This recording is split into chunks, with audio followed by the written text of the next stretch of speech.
acho que são bastante pertinentes as colocações. Eu e o Bruno tínhamos conversado sobre a questão de deixar bem claro esse olhar do Larry, uma ênfase no indivíduo, mas não a ideia do indivíduo como atuando num vácuo social, né? Essa ideia do empreendedor jupiteriano que, descolado do seu contexto, pelo menos a interpretação que fizeram dele, mas uma perspectiva, né, de um indivíduo, né, que guarda a sua dimensão individual, mas que ele é construído a partir de um contexto coletivo, né? E ao mesmo tempo a relação com o trabalho do Bourdieu, que em alguns momentos se dá uma interpretação muito determinista, quem lê às vezes enviesado. Então a gente tem essa preocupação, mas é sempre bom a gente, você fez um olhar bem atento, a gente chamar a atenção sobre esses aspectos.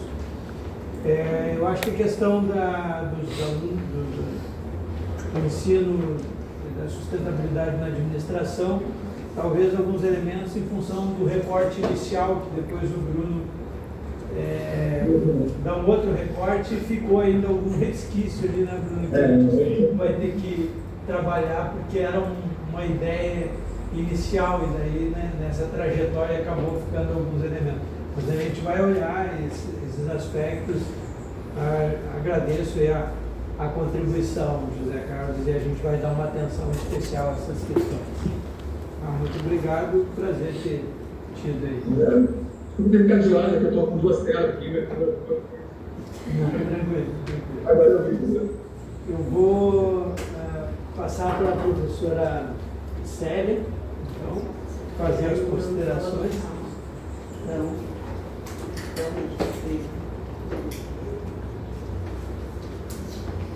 Bom, então, boa tarde a todos. É um prazer enorme estar aqui participando desse momento especial, que é a finalização do doutorado do Bruno, que participou ativamente lá conosco na Faculdade de Educação, no programa de pós-graduação em Educação, em disciplinas que a gente estudou, Bourdieu, Bernardo Ayer. Ele participou como aluno e depois ele participou como colaborador em outros momentos, quando a gente foi repetindo ou aprofundando com outros grupos de estudantes.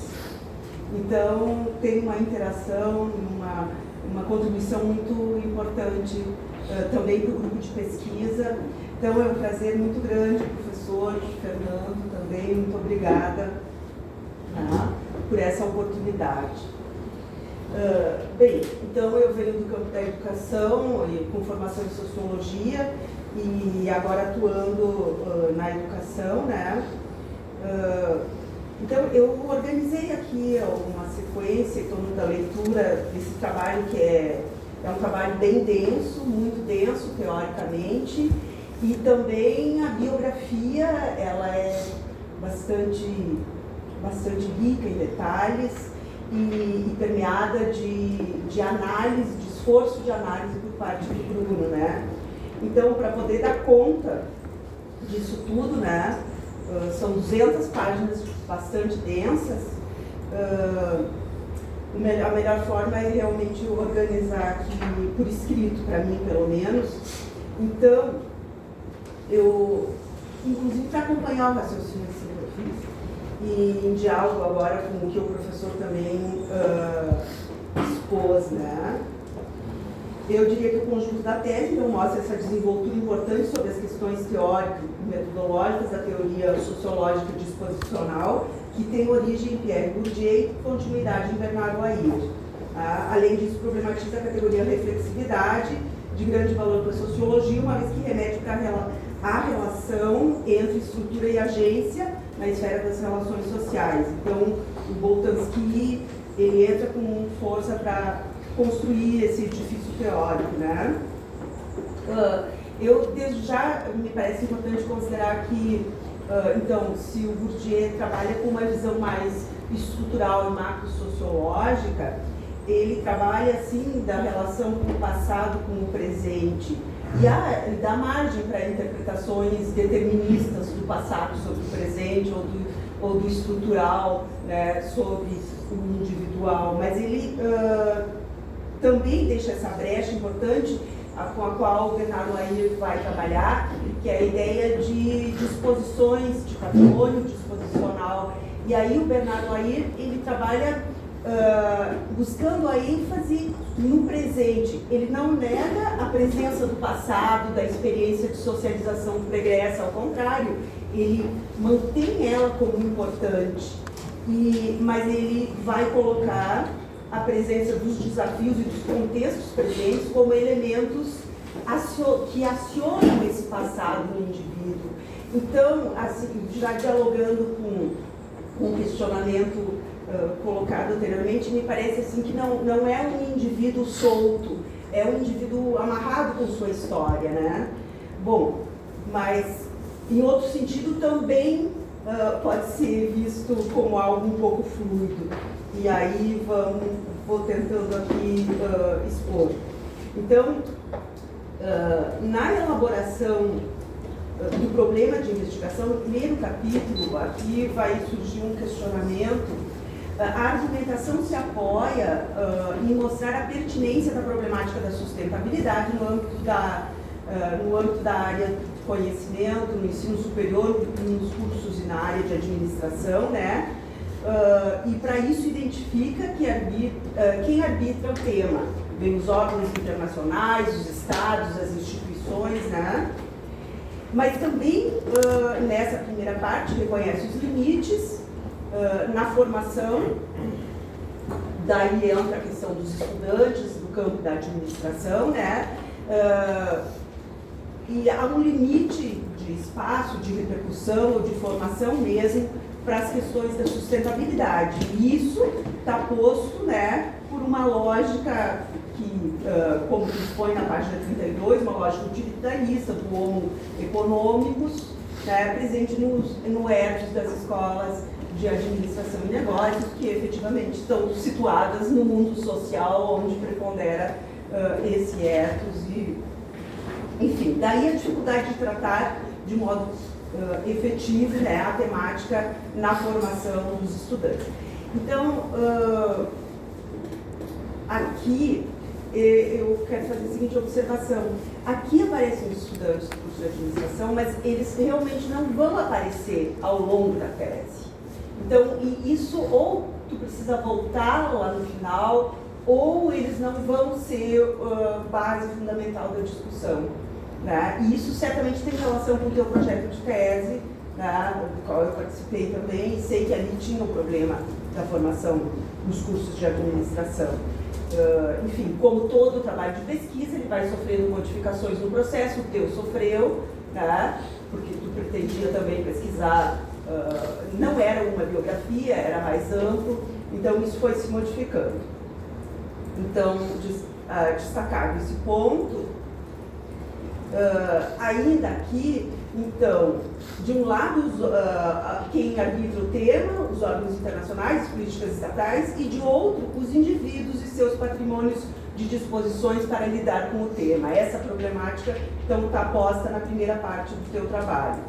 Então, como que ocorre essa construção social, né? Tu faz essa pergunta na página 38 e remete à tua questão central de pesquisa. Quais processos de socialização engendram os patrimônios de disposições que permitem o reconhecimento contínuo da legitimidade dos princípios de sustentabilidade e que conduzem a dinâmicas de sua atualização? Então, eu fiquei ainda com uma dificuldade e eu vejo que eu fui olhar o parecer do projeto e ainda tem relação com a questão daquele momento. Porque tu falas em processos de socialização que engendram patrimônios de disposições para o reconhecimento contínuo da legitimidade dos princípios de sustentabilidade e que conduzem dinâmicas à sua atualização. Bom, eu impliquei com os princípios, porque, ok, certamente o indivíduo que vai trabalhar no sentido da sustentabilidade, ele vai lidar com certas compreensões básicas desse campo, né? Mas me parece que a tua questão está mais preocupada com o modo de crer, com a crença e com a legitimidade dos princípios, do que com os modos de fazer. E como a gente bem sabe, as disposições que vêm do hábitos dizem de hábitos de crer, de fazer, né? Então, na biografia que tu fazes, tu vai buscar o diálogo com o crer e com o fazer, com os modos de pensar e com os modos de agir, está muito claro. Mas no teu problema, ainda me parece que tem uma ênfase nos modos de crer. Bernard Lahire tem lá, naquele livro que a gente discutiu, o Espírito Sociológico, muito bem a distinção entre os modos de crer e de fazer, e de como que os indivíduos podem ter isso sedimentado, construído socialmente, modos de crer, porém modos de fazer não coerentes com os modos de crer, né? Bom, a forma como eu leio a tua questão, o reconhecimento contínuo dos princípios de sustentabilidade e as dinâmicas que conduzem à sua atualização. Atualização do quê? Do reconhecimento contínuo dos princípios da sustentabilidade. Eu não vejo remeter à prática, remete a modos de crer, de pensar. Bom, então, essa é uma questão que eu queria te ouvir sobre isso. Né? Então, como é que eu sintetizei aqui? Quais os processos, eu perguntaria, quais os processos de socialização que engenham o patrimônio de disposições para legitimar princípios de sustentabilidade e para agir em defesa deles, pelo ator biografado? A redação pode ser bem melhor, mas essa ideia é que poderia aparecer combinada. Enfim, me contesta se eu tiver, tá? Como tu achar melhor, pode ser? Sim. Professor, no projeto você tinha apontado isso, eu tinha concordado, mas no decorrer do texto eu penso que eu fui deixando isso mais claro para o final e esqueci de fazer essa revisão nesse início de forma a consertá-la, principalmente logo nesse início, na página 38, nesse primeiro bloco teórico. Né? Então, mas o alinhamento que acaba e fica mais evidente na análise é nos modos de crer, de fazer, e o foco passa a ser nas práticas. Sim, sim. Entendeu? Tá bem. Então é algo que de fato, nesse primeiro momento, acho que por volta ali da página 30 até a página 40, por conta também que algo que o professor Zé Carlos também apontou, de uma revisão desse primeiro momento do texto, porque eu fui focalizando já no período da entrega, a análise, a revisão do texto nesse terceiro bloco, que já era mais focado na reflexividade, e na tentativa de deixar a metodologia mais clara, que até que é algo que eu e o Fernando conversamos recentemente, que o professor também apontou, é essa necessidade de trazer elementos, mas a gente inclusive está trabalhando num artigo sobre reflexividade, já apontando para indicar, para delinear a trajetória, aplicar o aparato conceitual na trajetória do milanês, e algo que o Fernando deixou claro também, que era essa necessidade para deixar o material mais robusto, a gente mandou para uma primeira revista e voltou, porque exatamente era um artigo que está um trabalho mais sociológico, que faltava essa explanação metodológica. E também algo que assim, contempla nesse sentido, né, voltando à análise, que é algo que vai ficar mais claro, que esse primeiro momento de fato tem que ser do texto, ele ainda está com muitos resquícios do projeto, mas a metodologia, respondendo também ao questionamento do Zé sobre a metodologia, ela precisa ser melhor delineada nesse sentido, é algo que a gente está trabalhando para os artigos. E em relação aos elementos práticos, né, praxeológicos, que estão mais presentes teórico-metodologicamente na análise do milanês, é algo que a gente quer deixar também e deixar mais claro ainda para quando for fazer o livro. Tá. Eu acho que está bem, eu acho que é isso, eu vejo resquícios do projeto ali e é preciso fazer essa amarração. Eu vou aproveitar antes de ir para o segundo ponto, e aqui a ideia importante, né, de que as disposições na metodologia do Lahire, elas são construídas pelo pesquisador, né? Evidentemente, são deduzidas e elaboradas de toda uma interpretação sobre esses modos de crer, de fazer, de recorrência, de relação com os contextos, né? Então, e é interessante porque no teu título, eu achei que isso ficou uma maneira interessante de usar a Bernard Noyer, vai buscar as disposições sustentáveis. E nós, quando pesquisamos em educação, buscamos as disposições, e daí vamos mais abertos a campo, buscar diferentes tipos de disposições. Não, tu foste buscar, então tá muito interessante essa delimitação, essa construção toda, evidentemente está muito bem. Então, ainda na parte teórica, bom, aí então, tu fizeste todo esse trabalho denso, né, e aí tu tem essa característica com uma facilidade de dialogar com a teoria, e me parece que a biografia também, e o esforço de exercício de interpretação, análise ao longo da trajetória biografada, mas realmente o teu trabalho ali na parte da metodologia, ele passa muito rápido, né? Enfim, ali é possível detalhar, e tem textos muito claros do próprio Lair, né? Um deles é o que tu cita, né? Que é o do retrato sociológico, tem muita coisa ali que poderia te ajudar a organizar um pouquinho melhor. Mas na discussão teórica, então, Bourdieu, Lair, e a argumentação entre os itens 3.14 e 3.17 apresenta especialmente a discussão sobre reflexividade inspirada em Boltanski. Aí mostras que os momentos de crise traduzem a oportunidade para a produção de momentos críticos de reflexividade, além da diversidade dos contextos, como destaca Lair. Então, são dois parâmetros importantes para entender os desafios que os indivíduos, e que no caso o biografado enfrenta, né, como oportunidades para produzir essa visão mais crítica sobre aquilo que se vive socialmente, né? Bom, aí tu vens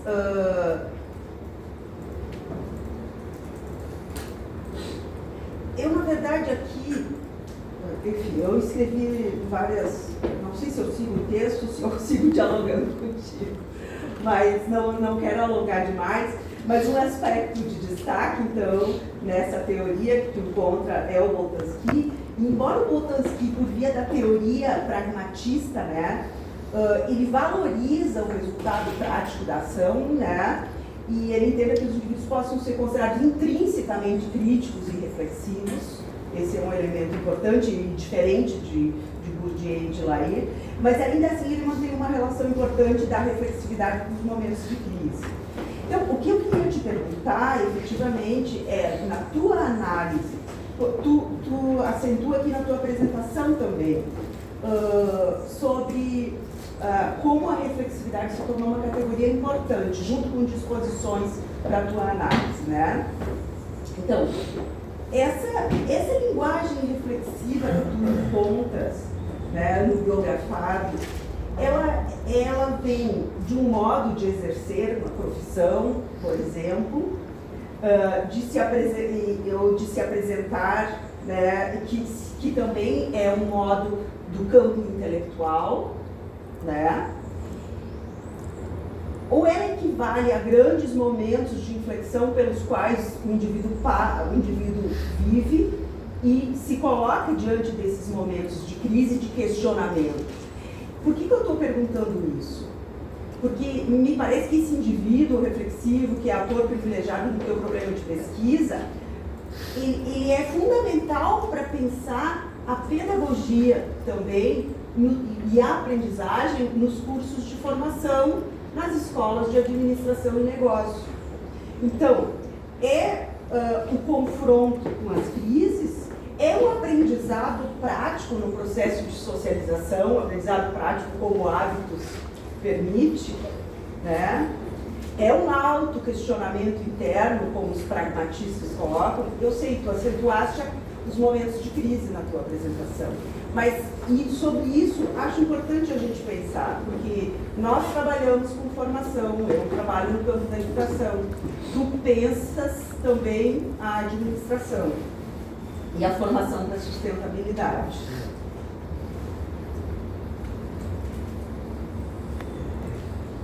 Então, isso é algo também que me parece importante pensar. Então, vou seguir mais um pouquinho e aí depois show. Tá, então tem o desenho metodológico com 7 pontos. Ele realmente é bastante breve em número de páginas, né?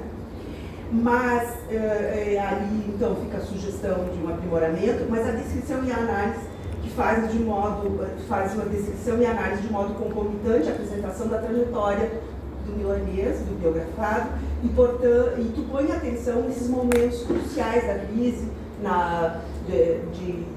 de trajetória da primeira fase, né, da vida escolar, e ficou muito interessante tudo isso. Tu destaca momentos cruciais que tornam possível ver a trajetória e o engajamento. Eu destaquei assim: as situações de relação com a natureza, desde o quintal de casa, a escola jesuíta, o escotismo, a formação em arquitetura e biologia, o universo moral da sensibilidade sociocristã do pai, né? Mas também a vida pública do pai. Esse é um elemento importante, porque esse biografado tem uma vida pública importante, e parece que tem ali também um germe importante dessa origem, né? O Lair diz, nós precisamos ver onde são constituídas essas disposições.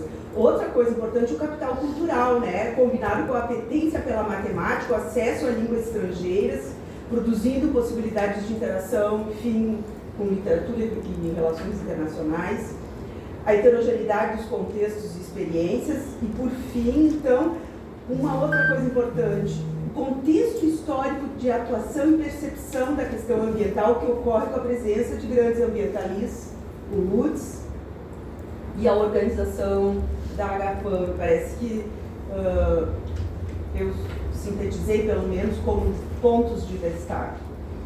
Então, nesse sentido, tu procuraste as disposições sustentáveis, e me parece que também apareceram disposições pedagógicas, o ensino da matemática, da própria sustentabilidade, a relação conflituosa com a hierarquia acadêmica, né, que ficou bem clara, assim, um confronto com as instituições.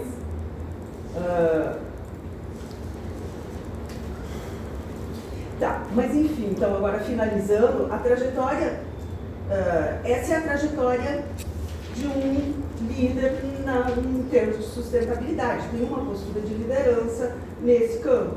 As trajetórias de outros, enfim, que possuem outras disposições e que também convergem para a sustentabilidade, são diferentes, porque as biografias sempre são únicas, evidentemente. Então, onde que está o social? O social está nas dobras dessa história individual, como diz Bourdieu e Bernard Lair, né? Então, na verdade, eu acho que seria interessante uma síntese analítica, uma síntese desse esforço analítico, sabe?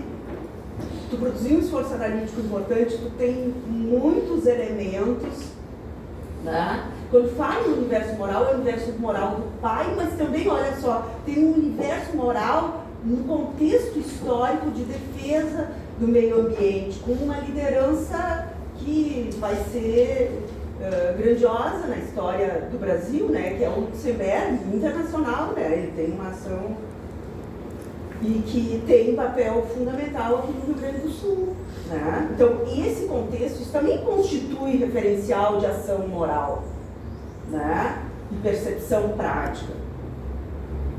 Bom, então eu acho que também num diálogo com o que o Lair faz, que é microsociologia, que eu acho que tem alto valor, mas que precisa sempre estar remetendo à macrosociologia, porque a gente não faz nada só com o micro. O micro é importante, a gente vê o social nos microespaços, mas também ele se reproduz em termos macrosociais. Então, é possível remeter ou relacionar essa análise microsociológica na relação com questões de análise macrosociológica. Será possível depreender elementos sobre o modo como se produz agência e crítica frente a lógicas hegemônicas? Claro, eu estou querendo demais, né, com essa pergunta. Assim não dá para resolver, né? Não se resolve. Mas é uma provocação para que tu possas pensar sobre o alcance da tua análise e fazer uma síntese que venha do micro para o macro, levantando possibilidades, hipóteses interpretativas. Deixa eu ver, aqui ó, na vida do biografado aparecem grandes questões sociohistóricas, a Guerra Fria referida por ele, conflitos políticos, emergência da questão ambiental, enfim, toda a doxa dos negócios. Me parece que essas são grandes questões macro-sociológicas com as quais esse micro poderia ser amarrado, enfim, e se levantar hipóteses, né? Então, por fim, estou preocupada que, além da análise micro, possa extrair inferências e hipóteses interpretativas que coloquem luz sobre possibilidades de aprendizagens e pedagogias para a sustentabilidade de modo mais amplo. Como essa trajetória indica elementos que contribuem para afetar relações duradouras na organização social, que mantém doxa e episteme hegemônica, como tu expõe lá no início. Enfim, é para a gente pensar junto, evidentemente. Eu não tenho a pretensão que tu dê conta de tudo isso, mas eu acho que ficaria bem achei tua conclusão também breve, acho que ali na conclusão seria interessante ter um esforço de síntese que remetesse da relação desse micro com o macro. Obrigado.